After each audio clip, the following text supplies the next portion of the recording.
How to make highlights private on Facebook, or whether it's possible to do that or not. Hello everyone, welcome back to our channel. So let's dive right in without wasting any time. Also make sure to watch this video till the end. So first of all, open up Facebook on a device.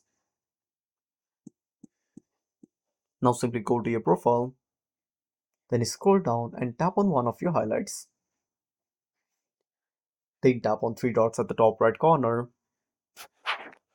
Now simply tap on edit highlight. Now as you can see, your highlights are set to public. But unfortunately, there is no option to change this privacy. Only option is simply go back, tap on three dots and tap on delete. Then tap on OK.